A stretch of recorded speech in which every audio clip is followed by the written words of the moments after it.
Macherla YCP MLA Pinnelli రామకృష్ణారెడ్డికి హైకోర్టులో ఊరట లభించింది. 3 కేసుల్లో ఏపీ హైకోర్టు ఆయనకు బెయిల్ మంజూరు చేసింది. ఈవీఎం ధ్వంసం కేసులో ఇచ్చిన బెయిల్ షరతులే వర్తిస్తాయని ఈ సందర్భంగా హైకోర్టు స్పష్టం చేసింది. మొదట ఈవీఎం డ్యామేజ్ కేసులో జూన్ 6 వరకు పిన్నెల్లిపై చర్యలు తీసుకోవద్దని 23న హైకోర్టు ఆదేశించింది. హైకోర్టు తీర్పు తర్వాత అదే రోజు పిన్నెల్లిపై పోలీసులు మరో 3 కేసులు నమోదు చేశారు. ఇందులో 2 హత్యాయత్నం కేసులు నమోదు చేయడంతో ముందస్తు బెయిల్కి హైకోర్టుని మరోసారి పిన్నెల్లి ఆశ్రయించారు. హైకోర్టు విచారణలో 3 కేసులని మే 22న నమోదు చేసినట్లుగా పోలీసులు వెల్లడించారు. హైకోర్టు తీర్పు తర్వాతే 23న తప్పుడు కేసులు నమోదు చేశారని పిన్నెల్లి న్యాయవాది తెలిపారు. మే 23న కేసులు నమోదు చేసి 24న స్థానిక మెజిస్ట్రేట్కు తెలియపరిచినట్లుగా రికార్డులలో నమోదు చేశారు.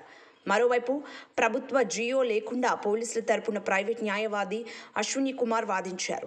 తొలి రోజు వాదనలు వినిపించి 2వ రోజు వాదనలకి అశ్విని కుమార్ గైర్హాజరయ్యారు. బాధితుల తరపున టీడీపీ లీగల్ సెల్ అధ్యక్షుడు పోసాని వెంకటేశ్వర్లు ఇంప్లీడ్ పిటిషన్ వేసి వాదనలు వినిపించారు. ఇక తనని ఎన్నికల ప్రక్రియలో పాల్గొనకుండా నిరోధించేందుకే తప్పుడు కేసులు పెట్టారని పిన్నెల్లి పిటిషన్లో పేర్కొన్నారు. ఈ వ్యాజ్యాల అత్యవసర దృష్ట్యా న్యాయమూర్తి జస్టిస్ వెంకట్ జ్యోతిర్మయి తన ఇంటి వద్దే విచారణ చేపట్టారు. దాదాపు 2 గంటల పాటు వాదనలు కొనసాగాయి. అందరి వాదనలు విన్న న్యాయమూర్తి తదుపరి విచారణకి వాయిదా వేశారు. పిన్నెల్లి తరపు సీనియర్ న్యాయవాది టి నిరంజన్ రెడ్డి వాదనలు వినిపించారు.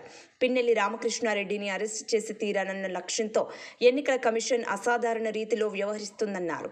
ఎప్పుడూ కూడా ఎన్నికల కమిషన్ ఇలా వ్యవహరించలేదన్నారు. నిష్పాక్షికంగా వ్యవహరించాల్సిన ఎన్నికల కమిషన్ కక్ష సాధింపు ధోరణి చూపుతోందని, తన పరిధి దాటి వ్యవహరిస్తుందని తెలిపారు. పిన్నెల్లి అరెస్టు విషయంలో డీజీపీ ప్రత్యేక శ్రద్ధ కనబరుస్తుందన్నారు. అది ఎందుకు అర్థం కావడం లేదన్నారు. ఈవీఎం ధ్వంసం కేసులో జూన్ 6 వరకు అరెస్టు నుంచి రక్షణనిచ్చారు. ఈ కేసుల్లో కూడా అలాంటి రక్షణ ఇవ్వాలని నిరంజన్ రెడ్డి కోర్టును అభ్యర్థించారు.